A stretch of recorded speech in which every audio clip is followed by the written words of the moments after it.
ಜನ ಪ್ರಶ್ನೆ ಮಾಡ್ತಾರೆ, ಸೊ ಭೀಮಾ ಎಲ್ಲಿದ್ದಾನೆ ಹೇಗಿದ್ದಾನೆ ಅಂತ. ಸೊ ಭೀಮಾ ಅವನ್ ಪಾಡಿ ಅವನ್ ಆರಾಮಾಗಿದ್ದಾನೆ, ಗುಂಪಿನಲ್ಲಿ ಸೇರ್ತಿರ್ತಾನೆ, ಓಡಾಡ್ತಿರ್ತಾನೆ. ಆತನ ದಿನಚರಿಯೇ ಒಂದ್ ಸ್ವಲ್ಪ ರೀತಿಯಲ್ಲಿ ಎಲ್ರಿಗೂ ಕೂಡ ಇಷ್ಟವಾಗುತ್ತೆ. ಭೀಮನಿಗೆ ಫ್ಯಾನ್ಸ್ ಗಳು ಜಾಸ್ತಿ. ಅದೇ ರೀತಿ ಆತನ ಒಂದು ದಿನಚರಿ ಅಂತ ಬಂದ್ರೆ ಸೊ ಎಲ್ರಿಗೂ ಕೂಡ ಒಂದು ಆತಂಕ ಗ್ರಾಮಸ್ಥರಿಗೆ. ಸೊ ಯಾವೊಂದು ಟೈಮ್ ನಲ್ಲಿ ಬೇಕಾದ್ರೂ ಭೀಮಾ ಎಂಟ್ರಿ ಕೊಡ್ಬೋದು. ಮತ್ತೆ ಆತನನ್ನ ಕಾವಲು ಕಾಯ್ತಾ ಇರಬೇಕು, ಟ್ರ್ಯಾಕಿಂಗ್ ಮಾಡಬೇಕು. ಅದು ಒಂದು ದೊಡ್ಡ ಟಾಸ್ಕ್ ಸಿಬ್ಬಂದಿ ವರ್ಗದವ್ರಿಗೆ. ಯಾಕೆಂದ್ರೆ ಬೆಳೆ ನಾಶ ಅಷ್ಟೇಷ್ಟು ಆಗೋದಿಲ್ಲ. ಸೊ ಒಂದು ಗುಂಪು ಬಂದು ಅಂದ್ರೆ ಒಂದ್ ಗುಂಪಿನಲ್ಲಿ ಮಿನಿಮಮ್ 10 ರಿಂದ 15 ಆನೆಗಳು ಇರ್ತವೆ. ಸೊ ಜಾಸ್ತಿನೂ ಕೂಡ ಇರುತ್ತೆ, ಒಂದ್ಸತಿ 30-40 ಸೊ ರೀತಿ. ಸೊ ಟೋಟಲಿ ಒಂದು ಬೇಲೂರು ಬಿಕ್ಕೂಡು ಭಾಗದಲ್ಲಿ ಒಂದು ಅಂದಾಜು 90 ಆನೆಗಳು ಇದೆ ಅಂತ ಹೇಳ್ತಿದ್ದಾರೆ. ಒಂದು ಆನೆಗಳು ಒಂದೊಂದು ಗುಂಪಿನಲ್ಲಿ ಇರ್ತವೆ, ಒಂದು 2-3 ಗುಂಪನ್ನ ಮಾಡ್ಕೊಂಡಿರ್ತವೆ. ಈ ರೀತಿ ಬೀಟಮ್ ಆಗಿರ್ಬೋದು, ಭುವನೇಶ್ವರಿ, ಓಲ್ಡ್ ಬೆಲ್ಟ್, ಸೊ ಈ ರೀತಿಯ ಒಂದು ಗುಂಪನ್ನ ಮಾಡ್ಕೊಂಡಿರ್ತವಲ್ಲ. ಸೊ ಬೆಲ್ಟ್ ಅನ್ನ ಅಳವಡಿಸಿರ್ತಾರೆ. ಟ್ರ್ಯಾಕಿಂಗ್ ಮೂಲಕ ಆ ಒಂದು ಹೆಣ್ಣಾನೆ ಗುಂಪನ್ನ ಟ್ರ್ಯಾಕ್ ಮಾಡ್ತಾರೆ. ಆದ್ರೆ ಭೀಮನಿಗೆ ಬೆಲ್ಟ್ ಹಾಕಿಲ್ಲ. ಸೊ ಆತನ ಯಾವ ರೀತಿ ಟ್ರ್ಯಾಕ್ ಮಾಡ್ತಾರೆ ಅಂದ್ರೆ, ಆತ ಎಲ್ಲಿ ಇದ್ದಾನೆ, ಯಾವ ಒಂದು ಭಾಗದಲ್ಲಿ ಇದ್ದಾನೆ ಅಂತ ತಿಳ್ಕೊತಾರೆ. ಸೊ ನಂತರ ಮೆಸೇಜ್ ಗಳನ್ನ ಅಲ್ಲಿ ಸುತ್ತಮುತ್ತಲಿನ ಕೂಲಿ ಕಾರ್ಮಿಕರಿಗೆ, ಕಾಫಿ ಎಸ್ಟೇಟ್ ನೆಲ್ಲ ಅಕೌಂಟ್ ಮ್ಯಾನೇಜ್ ಮಾಡ್ತಾರಲ್ಲ, ಸೊ ಅವ್ರಿಗೆ ಎಲ್ರಿಗೂ ಕೂಡ ಇಂಟಿಮೇಶನ್ ಅನ್ನ ಕೊಡ್ತಾರೆ. ಸೊ ಈ ರೀತಿ ಇಂತ ಒಂದು ಕಾಫಿ ಎಸ್ಟೇಟ್ ನಲ್ಲೇ ಭೀಮಾ ಇದ್ದಾನೆ, ಸೊ ಅಲ್ಲಿ ಯಾರು ಕೂಡ ಕೆಲ್ಸಕ್ಕೆ ಹೋಗ್ಬಿಡಿ ಅಂತೆಲ್ಲ ಮೆಸೇಜ್ ಗಳನ್ನ ಕೊಡ್ತಾರೆ. ಮತ್ತೆ ಆ ಒಂದು ಸಿಬ್ಬಂದಿ ವರ್ಗದವರು ಅಲ್ಲೇ ಓಡಾಡ್ತಾ ಇರ್ತಾರೆ. ಸೊ ಭೀಮಾ ಎಲ್ಲಿರ್ತಾನೆ ಹಿಂದೆ ಮುಂದೆ ಮೆಸೇಜ್ ಕೊಡುವಂತದ್ದು, ಟ್ರ್ಯಾಕಿಂಗ್ ಮಾಡುವಂತದ್ದು, ಯಾವ ಒಂದು ಗುಂಪಿನಲ್ಲಿ ಇದ್ದಾರೆ ಸೊ ಒಂದು ಆಧಾರದ ಮೇಲೆ ಮೆಸೇಜ್ ಲೊಕೇಶನ್ ಕಳಿಸುವಂತ. ಸೊ ಈ ರೀತಿಯೆಲ್ಲ ಅವರದ್ದು ಪ್ರತಿದಿನ ಕೆಲಸ, ನಾನ್ ಸ್ಟಾಪ್ 24/7 ಆನೆಗಳ ಟ್ರ್ಯಾಕಿಂಗ್ ನಲ್ಲೇ ನಿರತರಾಗಿರುತ್ತಾರೆ. ಅವರ ಕೆಲಸ ಇದೆಲ್ಲ ನಿಜಕ್ಕೂ ಕೂಡ ಆ ರೀತಿಯ ಒಂದು ಕಷ್ಟದ ಕೆಲಸ, ಪ್ರಾಣವನ್ನ ಒತ್ತೆ ಇಟ್ಟು ಕೆಲಸವನ್ನ ಮಾಡಬೇಕು. ನಿಜಕ್ಕೂ ಕೂಡ ಹ್ಯಾಟ್ಸ್ ಆಫ್ ಹೇಳಲೇಬೇಕು. ಸೊ ಆ ರೀತಿ ಕೆಲಸ ಮಾಡುವುದು ತುಂಬಾನೇ ಧೈರ್ಯ ಬೇಕು. ಆನೆಗಳು ಯಾವೊಂದು ಟೈಮ್ ನಲ್ಲಿ ಬೇಕಾದ್ರೂ ಚಾರ್ಜ್ ಮಾಡಬಹುದು. ಆನೆಗಳ ಕಣ್ಣಿಗೆ ಬೀಳದಂತೆ ಇವರು ಟ್ರ್ಯಾಕಿಂಗ್ ಅನ್ನ ಮಾಡ್ತಾ ಇರ್ತಾರೆ. ಸೊ ಕಾಫಿ ಎಸ್ಟೇಟ್ ಒಳಗಡೆ ಔತ್ಕೊಂಡಿರುತ್ತೆ. ಸೊ ಅಲ್ಲಿ ವಿಶ್ರಾಂತಿಯನ್ನ ಪಡಿತಾ ಇರುತ್ತೆ. ಕಾಫಿ ಎಸ್ಟೇಟ್ ಇಂದ ವಾಪಸ್ ಕಾಡ್ಗೆ ಹೋಗುತ್ತೆ. ಸೊ ಈ ರೀತಿ ಎಲ್ಲ ಮಾಡ್ತಾ ಇರುತ್ತೆ. ಮತ್ತೆ ಊರಿನೊಳಗಡೆನೂ ಕೂಡ ಕೆಲವೊಂದು ಆನೆಗಳು ಬರ್ತವೆ. ಸೊ ಅದನ್ನ ವಾಪಸ್ ಪಟಾಕಿ ಹೊಡೆದು ಓಡಿಸ್ಬೇಕು. ಮತ್ತೆ ಬೆಳೆ ನಾಶ ಆಗದಂತೆ ತುಂಬಾನೇ ತಡಿತಾರೆ, ಪ್ರಯತ್ನ ಪಡ್ತಾರೆ. ಅನ್ಫಾರ್ಚುನೇಟ್ಲಿ ಬೆಳೆ ನಾಶ ಆಗ್ತಾನೆ ಇರುತ್ತೆ. ಯಾಕೆಂದ್ರೆ ಆನೆಗಳಿಗೆ ಮೇವ್ ಸಿಗ್ಬೇಕಲ್ಲ. ಸೊ ಮೇವ್ ಎಲ್ಲಿ ಸಿಗುತ್ತೆ ಅಲ್ಲಿ ಆನೆಗಳು ಓಡಾಡೋದು. ಸೊ ಹೀಗಾಗಿ ಕಾಡಾನೆಗಳು ಆ ಬೆಳೆ ನಾಶ ಮಾಡ್ತವೆ. ಬಟ್ ಏನು ಮಾಡಕ್ ಆಗಲ್ಲ, ಎಷ್ಟೇ ತಡೋದು ಆನೆಗಳು ಬಂದೇ ಬರುತ್ತೆ. ಅದು ಸರ್ವೈವ್ ಆಗ್ಬೇಕು ಅಂದ್ರೆ ಊಟ ಮಾಡ್ಲೇಬೇಕು. ಇನ್ನ ಭೀಮನ ದಿನಚರಿಯು ಕೂಡ ಅದೇ ರೀತಿ ಇರುತ್ತೆ. ಆತ ಒಂಟಿಯಾಗೂ ಕೂಡ ಓಡಾಡ್ತಾನೆ, ಗ್ರೂಪ್ ನಲ್ಲಿಯೂ ಸಹ ಇರ್ತಾನೆ. ಸೊ ಎಲ್ಲಾ ಕಡೆ ಕೂಡ ಭೀಮನದ್ದು ಅಂದ್ರೆ ಸಂಚಾರ ಇರುತ್ತೆ. ಬೇಲೂರು ತಾಲೂಕಿಂದ ಸಕಲೇಶ್ಪುರ ತಾಲೂಕಿನ ತನಕ ಕೂಡ ಹೋಗಿ ಬರ್ತಾ ಇರ್ತಾನೆ ಭೀಮಾ. ಅಂತನಿಗೆ ತುಂಬಾ ಅಂದ್ರೆ ತುಂಬಾನೇ ಫ್ಯಾನ್ಸ್ ಗಳಿದ್ದಾರೆ. ಅದು ಮಾಮೂಲಿ ಎಲ್ರಿಗೂ ಕೂಡ ಗೊತ್ತಿರುತ್ತೆ ಎಷ್ಟು ಭೀಮನಿಗೆ ಕ್ರೇಜ್ ಇದೆ ಅಂತ. ಬಟ್ ಭೀಮಾ ಇಲ್ಲಿ ತನಕ ಚಾರ್ಜ್ ಮಾಡಿರೋದು ತುಂಬಾನೇ ಕಡಿಮೆ. ಬಟ್ ಆತ ಬರ್ತಿದ್ದಾನೆ ಅಂದ್ರೆ ಎಲ್ರಿಗೂ ಕೂಡ ಮೆಸೇಜ್ ಹೋಗುತ್ತಲ್ಲ, ಯಾರು ಕೂಡ ಆತನ ಹತ್ರಕ್ಕೂ ಕೂಡ ಸುಳಿಯೋದಿಲ್ಲ. ತುಂಬಾ ವರ್ಷಗಳಿಂದ ಇದೇ ಒಂದು ಭಾಗದಲ್ಲಿ ಭೀಮಾ ಸಂಚಾರ ಮಾಡ್ತಾನೆ. ಏನಿಲ್ಲ ಅಂದ್ರೆ ಒಂದು 7-8 ವರ್ಷದಿಂದ ಭೀಮಾ ಸಕಲೇಶ್ಪುರ ಬೇಲೂರು ತಾಲೂಕಿನ ಭಾಗದಲ್ಲೇ ಇದ್ದಾನೆ, ಬಿಟ್ಟಂತೂ ಹೋಗಿಲ್ಲ. ಸೊ ಇದೇ ಒಂದು ಭಾಗದಲ್ಲೇ ಸುತ್ತಾಡ್ತಾ ಇರ್ತಾನೆ ಸಕಲೇಶ್ಪುರ ತಾಲೂಕು ಕಂಪ್ಲೀಟ್ ಆಗಿ. ಈತನಿಗೆ ಹಾಸನ ಭೀಮಾ ಅಂತಾರೆ, ಸಕಲೇಶ್ಪುರದ ಭೀಮಾ, ವೈಲ್ಡ್ ಭೀಮಾ, ಈ ರೀತಿ ನಾನಾ ತರದ ಹೆಸರಿನ ಮೂಲಕ ಭೀಮಾ ಹೆಸರುವಾಸಿ ಆಗಿರುವಂತದ್ದು. ಭೀಮಾ ಅಂತ ಹೆಸರು ಹೇಗ್ ಬಂತು? ಸೊ ಅಲ್ಲಿರುವಂತ ಗ್ರಾಮಸ್ಥರ ಯಾರೋ ಒಂದು ಹೆಸರಿಟ್ಟಿರುತ್ತೆ. ಯಾಕೆಂದ್ರೆ ಅದೇ ರೀತಿ ಒಂದು ಬಲಶಾಲಿಯಾಗಿರುವಂತ ಆನೆ ಅಲ್ವಾ, ಭೀಮನ ರೀತಿ ಹೋಲಿಕೆ ಇರುವಂತ ಕಾರಣ ಭೀಮಾ ಅಂತ ಹೆಸರು ಇಡ್ತಾರೆ. ಸೊ ಆ ರೀತಿ ಆತನ ಒಂದು ಕಥೆಯಾಗಿರುತ್ತೆ. ಇದು ಮೂಲತಃ ಸಕಲೇಶ್ಪುರ ಭಾಗದ ಆನೆ ಅಲ್ಲವೇ ಅಲ್ಲ. ಕೆಲವೊಂದು ಜನ ಕಡೆಯಿಂದ ಅಂದ್ರೆ ಕೇರಳ ಕಡೆಯಿಂದ ಬಂದಿರ್ಬೋದು ಅಂತಾರೆ. ಇನ್ನ ಕೆಲವೊಂದು ಜನ ಬನ್ನೇರುಘಟ್ಟ ಭಾಗದಿಂದ ಬಂದಿರ್ಬೋದು ಅಂತಾರೆ. ಸೊ ಮಡಿಕೇರಿ ಭಾಗದಿಂದ ಬಂದಿರ್ಬೋದು ಅಂತಾರೆ. ಒಟ್ಟಿನಲ್ಲಿ ಅದರ ನಿಜವಾದ ಯಾವ ಕಡೆ ಲೊಕೇಶನ್ ಇಂದ ಬಂದದ್ದು ಏನು ಕೂಡ ಮಾಹಿತಿ ಇಲ್ಲ. ಬಟ್ ಸದ್ಯಕ್ಕೆ ಇಲ್ಲೇ ಸುತ್ತಾಡ್ತಾ ಇರ್ತಾನೆ. ಫಾರೆಸ್ಟ್ ಹೋಗುವಂತದ್ದು, ನಂತರದಲ್ಲಿ ಕಾಫಿ ಎಸ್ಟೇಟ್ಗೆ ಬರುವಂತದ್ದು. ಸೊ ಈ ರೀತಿ ಆಗ್ತಾ ಇರತ್ತೆ.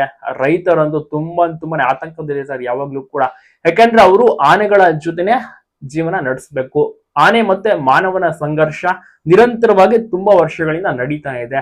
ಸೊ ಆರಂಭದ ದಿವಸಗಳಿದೆ ಅಂದ್ರೆ ಒಂದು 10 ವರ್ಷಗಳ ಹಿಂದೆ ತಗೊಂಡ್ರೆ ಸ್ವಲ್ಪ ಆನೆಗಳು ಇತ್ತು. ಸೊ ಬರೋದು ಹೋಗೋದು ಎಲ್ಲವನ್ನೂ ಕೂಡ ಮಾಡ್ತಾ ಇತ್ತು. ಆದ್ರೆ ಇಲ್ಲಿ ಕಂಪ್ಲೀಟ್ ಆಗಿ ಬೀಡು ಬಿಟ್ಬಿಟ್ಟಿದೆ.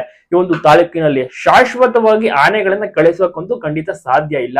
ರೈತರು ತುಂಬಾನೇ ಪ್ರತಿಭಟನೆ ಮಾಡ್ತಾರೆ ಆನೆಗಳನ್ನ ಶಾಶ್ವತವಾಗಿ ಓಡಿಸಿ ಕಾಡೆಗೆ ಅಂತ. ಬಟ್ ಅದು ಸಾಧ್ಯ ಆಗದೇ ಇಲ್ಲ. ಯಾಕೆಂದ್ರೆ 90 ಆನೆಗಳನ್ನ ಓಡಿಸೋದು ಅಂದ್ರೆ ಸಾಮಾನ್ಯದ ಮಾತು ಅಲ್ವೇ ಅಲ್ಲ. ಓಡಿಸಿದ್ರು ವಾಪಸ್ ಅದು ಇಲ್ಲಿಗೆ ಬರುತ್ತೆ. ಯಾಕೆಂದ್ರೆ ಅದು ಇಲ್ಲಿನ ವಾತಾವರಣಕ್ಕೆ ಅಡ್ಜಸ್ಟ್ ಆಗಿದೆ. ಇದೇ ಒಂದು ಲೊಕೇಶನ್ ಅಲ್ಲಿ ಅಡ್ಜಸ್ಟ್ ಆಗಿರುವಂತಹ ಕಾರಣ ಆನೆಗಳಿಗೆ ಅದು ಆ ಅಭ್ಯಾಸ ಆಗ್ಬಿದ್ರೆ ಎಲ್ಲೂ ಕೂಡ ಬಿಟ್ಟು ಹೋಗೋದಿಲ್ಲ. ಅದು ಇದೇ ಒಂದು ಭಾಗಕ್ಕೆ ವಾಪಸ್ ಬಂದೇ ಬರುತ್ತೆ. ಸಾಕಷ್ಟು ಉದಾಹರಣೆಗಳು ಕೂಡ ಇದೆ. ಆನೆನ ಕ್ಯಾಪ್ಚರ್ ಮಾಡಿ ಬೇರೆ ಭಾಗದಲ್ಲಿ ಬಿಟ್ಟು ಕೂಡ ಇದೇ ಲೊಕೇಶನ್ ಗೆ ಬಂದಿರುವಂತಹ ಉದಾಹರಣೆಗಳು ಸಾಕಷ್ಟು ಇದಾವೆ. ವೈಲ್ಡ್ ಭೀಮನ ಮೇಲೆ ಕೆಲವೊಂದು ಬಾರಿ ಕಣ್ಣು ಕೂಡ ಹಾಕಿದ್ರಂತೆ, ಕ್ಯಾಪ್ಚರ್ ಮಾಡಬೇಕು ಹಾಗೆ ಹೀಗೆ ಅಂತ. ಆದ್ರೆ ಕಾರಣಾಂತರಗಳಿಂದ ಆಗಿರ್ಬೋದು, ಬೇಕಾಗಿಲ್ಲ ಅಂತ ಫ್ಯಾನ್ಸ್ ಗಳಾಗಿರ್ಬೋದು, ಗ್ರಾಮಸ್ಥರು ಕೂಡ ಹೇಳ್ತಾರೆ. ಯಾಕಂದ್ರೆ ಆತ ಯಾರಿಗೂ ಕೂಡ ತೊಂದರೆ ಕೊಟ್ಟಿಲ್ಲ, ಆತ ಪಾಡಿಗೆ ಆತ ನಡ್ಕೊಂಡು ಹೋಗ್ತಾರೆ, ಅಷ್ಟಾಗಿ ಯಾರ ಮೇಲೂ ಕೂಡ ದಾಳಿ ಮಾಡಿಲ್ಲ. ಅಂಟಿಲ್ ಅಂಡ್ ಅನ್ಲೆಸ್ ಆತನ ಪಕ್ಕಕ್ಕೆ, ಆತನ ಹತ್ತಿರಕ್ಕೆ ಛೇಡಿಸುವುದು ಏನಾದ್ರು ಮಾಡಿದ್ರೆ ಮಾತ್ರ ಆತ ಚೇಸಿಂಗ್ ಏನೋ ಮಾಡೋದು. ಆದ್ರೆ ಕರಡಿ ಆನೆ ಬಬ್ರುವಾನ ಮುಂಚೆ ಕಾಡಾನೆ ಆಗಿದ್ದಾಗ ನೋಡಿರ್ಬೋದು, ಮನುಷ್ಯರ ವಾಸನೆ ಆಗಿರ್ಬೋದು, ಆತ ಮನುಷ್ಯನ ನೋಡಿದ್ರೆ ಸಾಕು ಎಷ್ಟೇ ದೂರದಲ್ಲಿದ್ರು ಅಟ್ಟಿಸ್ಕೊಂಡ್ ಬರ್ತಿದ್ದ, ಬೆರೆಸ್ತಾ ಇದ್ದ. ಒಂದು ಬಬ್ರುವಾನ ಕರಡಿ. ಆ ರೀತಿಯ ಒಂದು ಆನೆಗಳೇ ಸಪರೇಟ್, ಭೀಮಾ ರೀತಿಯ ಆನೆಗಳೇ ಸಪರೇಟ್ ಅಂತಾನೆ ಹೇಳ್ಬೋದು. ಭೀಮಾ ಇಲ್ಲಿ ತನಕ ಯಾರಿಗೂ ಕೂಡ ತೊಂದರೆ ಕೊಟ್ಟಿಲ್ಲ. ಒಬ್ರು ಅಂದ್ರೆ ಶಾರ್ಪ್ ಶೂಟರ್ ವೆಂಕಟೇಶ್ ಅಣ್ಣ, ಅವರನ್ನ ಮಾತ್ರ ಅದೊಂದು ಆ ಬ್ಯಾಡ್ ಇನ್ಸಿಡೆಂಟ್ ಅದನ್ನ ನೆನ್ಸ್ಕೊಂಡ್ರೆ ಯಾವಾಗ್ಲೂ ಕೂಡ ಬೇಜಾರಾಗತ್ತೆ. ಬಟ್ ಏನು ಮಾಡಕ್ ಆಗಲ್ಲ, ಒಂದು ಟೈಮ್ ಅಂತಾರಲ್ಲ, ಅದನ್ನು ಹೊರತುಪಡಿಸಿ ಈಗ ಭೀಮಾ ಸದ್ಯಕ್ಕೆ ಬಿಕ್ಕೋಡ್ ಭಾಗದಲ್ಲಿ ಇದ್ದಾನೆ. ಅಲ್ಲಿ ಜಗ್ಬರ್ನಳ್ಳಿ ಫಾರೆಸ್ಟ್ ಅಂತ ಬರುತ್ತೆ, ಅಲ್ಲಿ ಓಡಾಡ್ತಿರ್ತಾನೆ. ಬಿಕ್ಕೋಡ್ ಎಸ್ಟೇಟ್ ಅಂದಿರುತ್ತೆ. ಈಗ ಸದ್ಯಕ್ಕೆ ಭುವನೇಶ್ವರಿ ಗುಂಪು ಅಂತ ಒಂದು ಗುಂಪಿಗೆ ಸೇರಿದ್ದಾನೆ. ಅಲ್ಲಿ ಸಾಕಷ್ಟು ಗುಂಪು ಇದೆಯಲ್ಲ, ಅಲ್ಲೇ ಓಡಾಡ್ತಾ ಇರ್ತಾನೆ. ಗುಂಪಿಗೆ ಸೇರುವಂತದ್ದು ಮದ ಬಂದಂತ ಟೈಮಲ್ಲಿ, ನಂತರ ಆಚೆ ಬರ್ತಾನೆ, ಒಂಟಿಯಾಗಿ ಓಡಾಡ್ತಾನೆ. ಕ್ಯಾಪ್ಟನ್ ಜೊತೆ ಫೈಟ್ ಆಗಿತ್ತು ಆ ಒಂದು ವಿಡಿಯೋನ ಸಹ ಪ್ರತಿಯೊಬ್ರು ನೋಡಿರ್ತಾರೆ.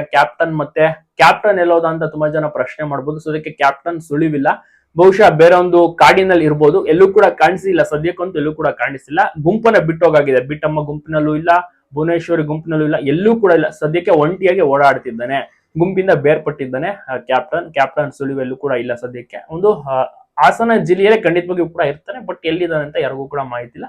ಕಾಡಿಗೆ ಸೇರ್ಕೊಂಡಿರ್ಬೋದು. ಸೊ ಅದಕ್ಕೆ ಭೀಮನ ಬಗ್ಗೆ ಅಪ್ಡೇಟ್ ಇದಾಗಿರುತ್ತೆ. ತುಂಬಾ ಜನರಿಗೂ ಕೂಡ ಭೀಮನನ್ನ ನೋಡ್ಬೇಕು ಅಂತ ವೈಟ್ ಮಾಡ್ತಿರ್ತಾರೆ. ಭೀಮಾ ಸಿಕ್ಕಾಪಟ್ಟೆ ಒಂದು ಡೀಪ್ ಆಗಿರುವಂತ ಒಂದು ಫಾರೆಸ್ಟ್ ನಲ್ಲಿ ಇರ್ತಾನೆ, ಅಥವಾ ಕಾಫಿ ಎಸ್ಟೇಟ್, ದೊಡ್ಡದಾಗಿರುವಂತ ಒಂದು ಕಾಫಿ ಎಸ್ಟೇಟ್ ನಲ್ಲಿ ವಿಶ್ರಾಂತಿ ಪಡೆಯಕ್ಕೆ ಅಂತ ಬರ್ತಾನೆ. ಗುಂಪಿನಲ್ಲಿ ಸೇರಿರ್ತಾನೆ. ಭೀಮನ ಒಂದು ವಾಕಿಂಗ್ ಸ್ಟೈಲ್ ಎಲ್ರಿಗೂ ಕೂಡ ಗೊತ್ತಿರುತ್ತೆ. ಸಿಂಪಲ್ ಆಗಿ ನಡ್ಕೊಂಡು ಹೋಗ್ತಾನೆ, ರಾಯಲ್ ಆಗಿ ನಡ್ಕೊಂಡು ಹೋಗ್ತಾನೆ, ಯಾರಿಗೂ ಕೂಡ ತೊಂದರೆ ಕೊಡಲ್ಲ. ಆತನ ಪಡೆಗೆ ಆತ ಹೋಗ್ತಾನೆ. ಆತನಿಗೆ ಯಾರಾದ್ರೂ ತೊಂದರೆ ಕೊಟ್ರೆ ಆತ ಖಂಡಿತವಾಗಿಯೂ ಕೂಡ ಚೇಸ್ ಮಾಡ್ತಾನೆ. ದೂರದಲ್ಲಿ ಭೀಮನನ್ನ ಗ್ರಾಮಸ್ಥರು ನಿಂತ್ಕೊಂಡು ನೋಡ್ತಾರೆ. ಭೀಮ ಬರ್ತಾ ಇದ್ದಾರೆ, ಗುಂಪು ಬರ್ತಾ ಇದೆ ಊರಿನತ್ತ ಅಂದ್ರೆ ಇಂಟಿಮೇಷನ್ ಮೆಸೇಜ್ ಬರುತ್ತಲ್ಲ. ಸೊ ಹಾಗಾಗಿ ಎಲ್ಲರೂ ಕೂಡ ಅಲರ್ಟ್ ಆಗ್ತಾರೆ.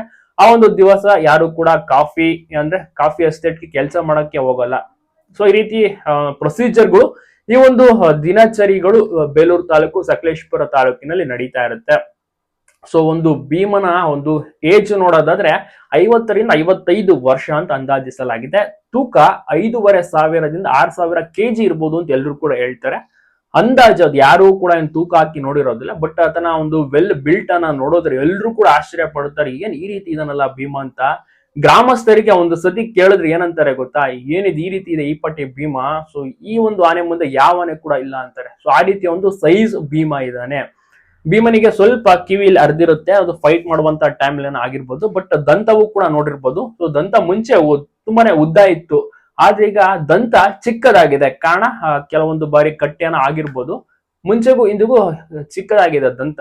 ಬಟ್ ಓಕೆ, ಆತ ಆ ಒಂದು ದಂತದಲ್ಲೇ ಸಿಕ್ಕಾಬಿಟ್ಟೆ ಇಲ್ಲಿ ತನಕ ಫೈಟ್ ಗಳನ್ನ ಮಾಡಿರುವಂತದ್ದು, ಎದುರಿಸಿರುವಂತದ್ದು. ಸೊ ಈ ರೀತಿ ಬೇರೆ ಬೇರೆ ಆನೆಗಳ ಜೊತೆ ಟಕ್ಕರ್ ಕೊಟ್ಟು ನಿಂತ್ಕೊಂಡಿದ್ದಾನೆ ಅಂದ್ರೆ ಅದು ಭೀಮ ಅಂತಾನೆ ಹೇಳ್ಬೋದು. ಈ ಒಂದು ಭಾಗದಲ್ಲಿ ಒಂದು ಖಡಕ್ ಆಗಿರುವಂತ ಮತ್ತೆ ಸ್ಟ್ರಾಂಗ್ ಆಗಿರುವಂತ ಒಂಟಿ ಸಲಗ ದೈತ್ಯವಾದಂತ ಕಾಡಾನೆ, ಒಂದು ಗಂಡಾನೆ ಅಂದ್ರೆ ಅದುವೇ ಭೀಮ. ಸಿಕ್ಕಾಬಟ್ಟೆ ಗುಂಪಿನಲ್ಲಿ ಸೇರ್ತಾನೆ. ಈ ರೀತಿ ಮದ ಬಂದಂತ ಟೈಮ್ಲಿ ರಾರಾಜಿಸ್ತಾನೆ, ಓಡಾಡ್ತಾನೆ ಇರ್ತಾನೆ. ಮದ ಅಂತ ಬಂದ್ರೆ ಭೀಮನಿಗೆ ನಿಜಕ್ಕೂ ಕೂಡ ಸಿಕ್ಕಾಬಟ್ಟೆ ರೋಗ ಕಾಣಿಸ್ತಾನೆ. ಕಾಡಾನೆ ಅಂತ ಬಂದ್ರೆ ಒಂದು ಭೀಮ ಸಿಕ್ಕಾಬಟ್ಟೆ ಫೇಮಸ್ ಅಂತಾನೆ ಹೇಳ್ಬೋದು. ಸೊ ಭೀಮನಿಗೆ ಗಾಯಗಳು ಕೂಡ ಆಗಿರುತ್ತೆ. ಒಂದು ಸತಿ ಸೀಗೆ ಆನೆ ಜೊತೆ ಫೈಟ್ ಮಾಡಿ ಅದಕ್ಕೆ ಚಿಕಿತ್ಸೆನೂ ಕೂಡ ಕೊಟ್ಟಿರ್ತಾರೆ. ಅದೆಲ್ಲ ಕೂಡ ನ್ಯೂಸ್ ಅಲ್ಲೂ ಕೂಡ ಬಂದಿತ್ತು.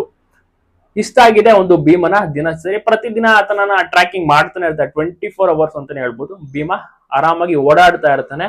ತನಗೆ ಎಲ್ಲಿ ಬೇಕು, ತನ್ನ ಯಾವ ದಿಕ್ಕಿಗೆ ಹೋದ್ರು ಕೂಡ ಆತನಿಗೆ ಗೊತ್ತಿರುತ್ತೆ ಎಲ್ಲಿ ಇದು ಸಿಗುತ್ತೆ ಅಂದ್ರೆ ಊಟ ಎಲ್ಲಿ ಸಿಗುತ್ತೆ ಅಲ್ಲೆಲ್ಲ ಅರಸಿ ಹೋಗ್ತಾ ಇರ್ತಾನೆ. ಕೆಲವೊಂದು ಬಾರಿ ರಾತ್ರಿಯ ಸಮಯ ಆಗಿರ್ಬೋದು, ಬೆಳಗಿನ ಸಮಯ ಊರಿನೊಳಗಡೆ ಕೂಡ ಬರ್ತಾನೆ, ಏನಾದ್ರು ಸಿಗುತ್ತಾ ಮೇವು ಅಂತ ಹುಡ್ಕೊಂಡು. ಆದ್ರೆ ಅಲ್ಲಿ ಏನಾದ್ರು ದನ ಕರುಗಳು ಇದ್ರೆ ಅದಕ್ಕೆ ತೊಂದರೆ ಕೊಡುವಂತದ್ದು ಏನು ಕೂಡ ಮಾಡೋದಿಲ್ಲ. ಯಾಕಂದ್ರೆ ಸಾಕಷ್ಟು ಇನ್ಸಿಡೆಂಟ್ಸ್ ನಾವು ನ್ಯೂಸ್ ನಲ್ಲಿ ಕೂಡ ನೋಡಿರ್ತೀವಿ. ಈ ರೀತಿ ಕಾಡಾನೆಗಳು ಊರಿನೊಳಗಡೆ ಬಂದ್ರೆ ಗಾಬರಿಯಾಗಿ ಹಸುಗಳಿಗೆಲ್ಲ ಅಟ್ಯಾಕ್ ಮಾಡುವಂತದ್ದು ಏನು ಕೂಡ. ಆದ್ರೆ ಇಲ್ಲಿ ಏನು ಕೂಡ ಮಾಡೋದಿಲ್ಲ, ಆರಾಮಾಗಿ ಆತ ನಡ್ಕೊಂಡು ಹೋಗ್ತಾನೆ ಊರಿನೊಳಗಡೆ ಕೂಡ. ಇಷ್ಟ ಆಗಿರುತ್ತೆ ಭೀಮನ ದಿನಚರಿ.